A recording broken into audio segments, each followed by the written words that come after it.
In a previous video, I mentioned how some of the heritage breed chickens lean more toward the meat end of the dual purpose spectrum, and some lean closer to the egg end of the spectrum. In this video, I want to explain that a little bit further and also mention some more of the popular heritage breed chickens and where they fall on the spectrum. Plus, I want to mention another very special bird that you may want to add to your homestead. It is the cheapest dual purpose bird you can raise, and it takes up the least amount of space, and they breed true. And they are the fastest turnaround for eggs and meat that I know of. This magic little bird may sound too good to be true, but I assure you it's not. But first, I feel like I need to make some clarifications, because in the crossbreeding video I put out a couple of weeks ago, I seem to have caused some confusion. I thought what I said would be taken in context with the subject matter at hand, but it was not. When I said all those heritage breeds are considered dual purpose, I meant all the heritage breed chickens mentioned in that video were dual purpose. Since there are a few that have forgotten how to use their context clues, let me clarify. All heritage breed chickens are not dual purpose. There, I said it in bold letters. There are a lot of heritage banties out there, or bantams if you pronounce it that way, like the Seabrights for instance. That's obviously not a good meat bird. They're like 9 ounces full grown. And the Old English Game, that's a heritage breed chicken, and they're not good for eggs or meat. The hens lay what, 150 medium eggs a year, tops? And the roosters barely make 5 pounds when they're full grown. There's like 2 tacos worth of meat on an Old English Game rooster. And when you do cook him, it's like chewing on an old car tire. Old game chickens ain't good for nothing but looking at and fighting. I don't believe in making chickens fight on purpose. Anyway, on to the spectrum. With respect for your time, I'll go ahead and put the chart on the screen of the most popular heritage full-size chickens on the screen for you to screenshot, clip and save, write it down, ever how you want to do it. If the breed is closer to the meat end of the scale, that means they're a little bit better of an option for meat than they are for eggs. And if they're closer to the egg side, well, you get it. And the ones in the middle are widely accepted as good for both eggs and meat. It all boils down to this. Pick your favorite chicken that suits your needs. If you can't pick one for each purpose. Or pick 2 for each purpose. Buy all the chickens. Buy every chicken. There's not really a wrong answer, but there is something to consider about heritage breeds. You just can't be in a hurry.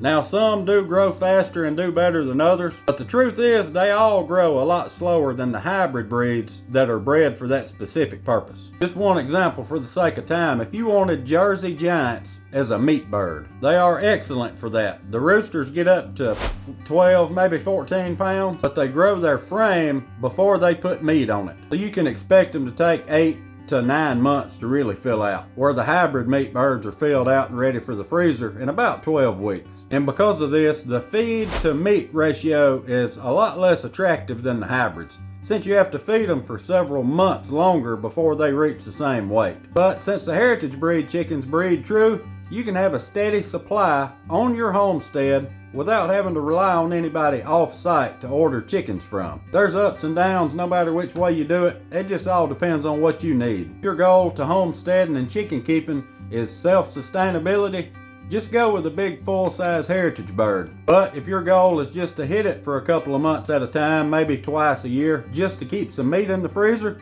order some Cornish cross from the hatchery. There's nothing wrong with that. The truth is, some folks don't want to tend to chickens every day for the rest of their lives. And I understand. I don't like doing it half the time, but I know it's good for me, so I keep on keeping on. I hope maybe this cleared up a little bit of the mud I had in the water. But if not, the comment section is wide open for the typing. Now, on to the special bird. It is none other than the Pharaoh Quail. If you pay attention for the next minute or two, I am confident that I will convince you that these birds deserve a place on your homestead. Now I'm obviously partial to chickens, probably like you are too, but you can't ignore what the Pharaoh Quail has to offer. Now Pharaoh is just a common term for the Japonica quail that's in the Coturnix genus. Some people call them Pharaoh Quail, some call them Japanese quail, and some just refer to them as Coturnix quail, even though that's not real specific. There's a lot of different quails in the Coturnix genus, but most people are talking about the same bird. Now that was the boring part. Here's what you really need to know. They are full grown and laying eggs 6 weeks from hatching. And with an incubation period of only 16 days, I mean, the common quail egg turners for those little styrofoam incubators hold 120 eggs. So, I mean, you see how you could become established really quick in the quail business. With just a very small flock of breeders, you can grow way more than you can eat. Let's do a fun little example and crunch some numbers. Say you incubate 120 eggs in your little incubator. 16 days later, let's just say 80 of them hatch and live. The next day, you reload the incubator with 120 more eggs and 80 more hatch and live 16 days after that. If you continued that cycle, you would have to eat or sell 5 quail a day to maintain the same number that you started with. I mean, does this sound like a good idea yet? And the best part, you can do exactly that with 12 quail. 10 female and 2 males. And do you know how much space it takes to raise a dozen quail? 6 square feet. Just one elevated pen with a wire bottom that's 18 inches deep and 4 foot long. Of course, you wouldn't want to cram them if you didn't have to, but the truth is, they don't need very much space. Think about this. An elevated pen with a wire bottom the size of a sheet of plywood, 4 foot by 8 foot, is enough space to raise 60 quail. And each female quail will lay up to 300 eggs a year. Now there is a downside. They slow way down after the first year. But, like I said, with a 16-day incubation period, you can turn that around pretty quick and have a whole nother generation of mature laying birds in 60 days from the time you start the incubator. Now, if that's not impressive, I don't know what is. And I'll tell you something else about a quail too. They are extremely marketable. The eggs, the meat, and the birds themselves. I raised quail and made a lot of pickled quail eggs for a couple of years, but I messed around and cooked the males on a smoker, and that was it. When the females got slow on laying eggs, the smoker got them too. And now, sadly, I have no more quail. If you're new to the channel, that was the end of the video for you. Thanks for watching. But for the subscribers, I want to say a very special and genuine thank you for subscribing. I don't ask people to subscribe or like my videos or any of that. I find it a little bit cringy. I figure if you like what I'm putting out there, you'll subscribe anyway.